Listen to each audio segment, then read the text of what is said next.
Atomic Heart is one of the weirdest cases of physical releases we have ever experienced. Right from the get-go, the game was shrouded in controversy. As its developer Montfish was founded in Russia, many accused them of secretly funding the war on Ukraine in some way. But we're not here to talk geopolitics. Rather, we want to take a look at the newest release, Atomic Heart Ultimate Edition on PS5 as released in Japan, and wonder how we ended up with a product like this. Join us for this episode of DoesItPlay Offline Reviews, where we check physical releases to see how well preserved they are.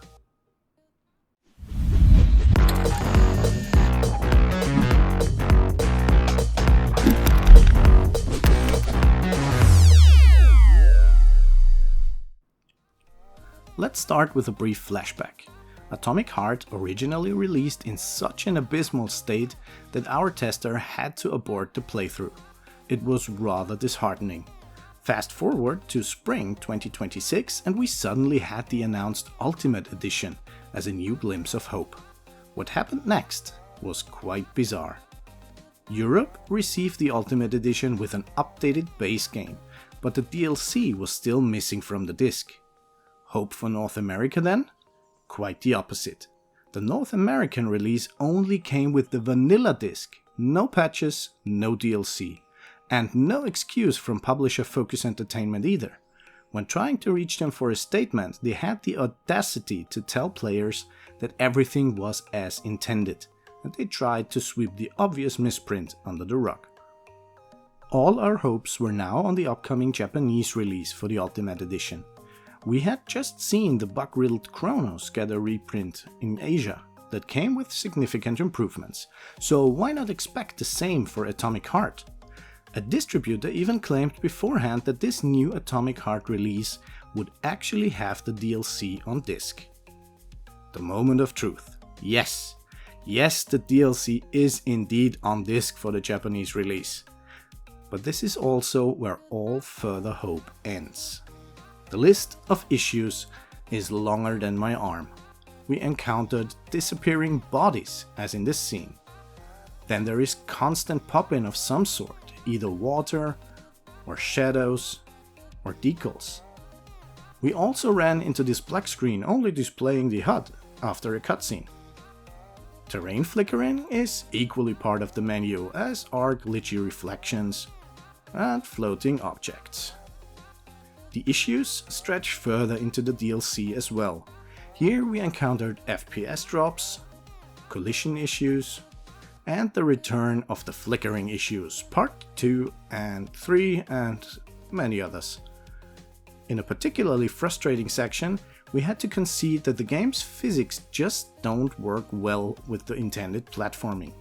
Out of the blue we lost momentum, clipped the edge, and ultimately fell to failure. This happened multiple times during our playthrough.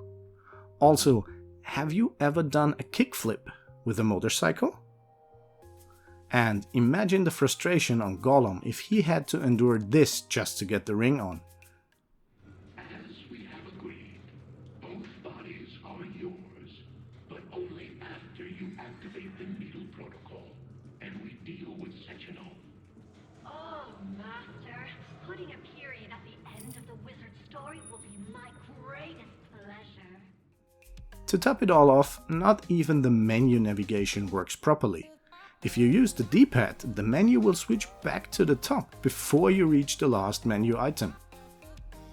Looking at all of this, we want to hear a round of applause for the poor tester who forced himself through this mess.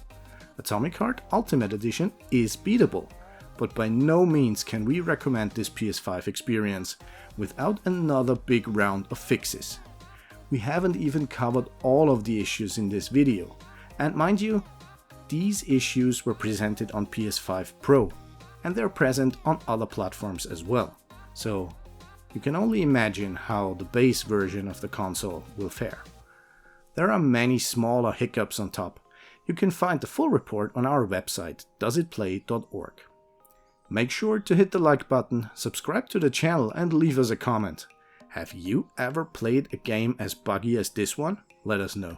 If you want to experience this mess firsthand, or if you want to support our work, We have left links to our Patreon and a few affiliated stores in the description.